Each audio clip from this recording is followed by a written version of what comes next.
Is it just friction at the top that happened here?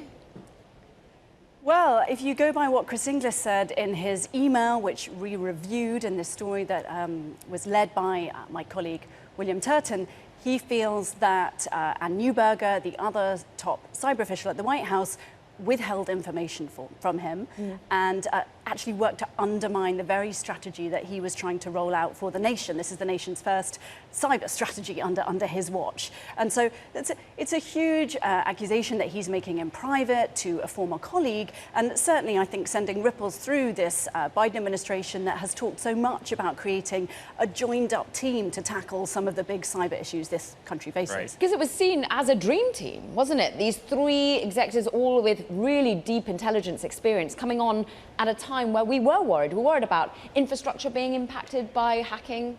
Yes, and I think the US was not at the pace of the threat. I think many people would say it still isn't. So there is so much more to be done. That's what this strategy is supposed to fix. And to have had this problem at the top, these claims that Anne Neuberger also made some claims. She said that the new office that Chris Inglis was running, that they were frequently unrealistic about timelines.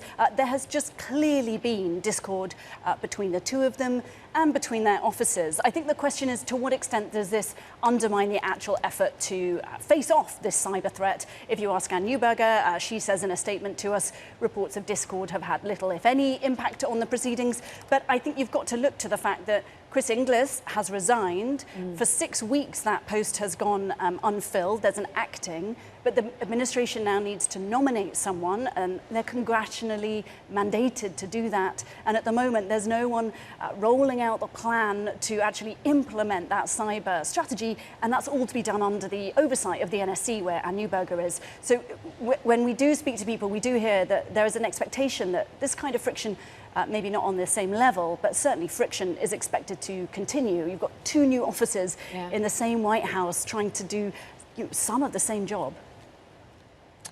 So, Katrina, at the core of this is a turf war, which we love in the world of technology.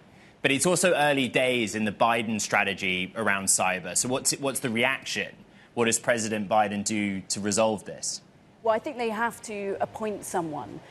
We've heard that they are planning to appoint someone soon. Who that person is will be obviously very interesting. There are a lot of people endorsing the acting director at the moment, Kemba Walden. She'd been in there for a long time. She'd been working hand in hand with Chris Inglis. So I think Congress will be looking for, who do they actually want to give this role to in future? And to what extent is anyone, especially now with all of this out in the open, really going to try and make these teams work together?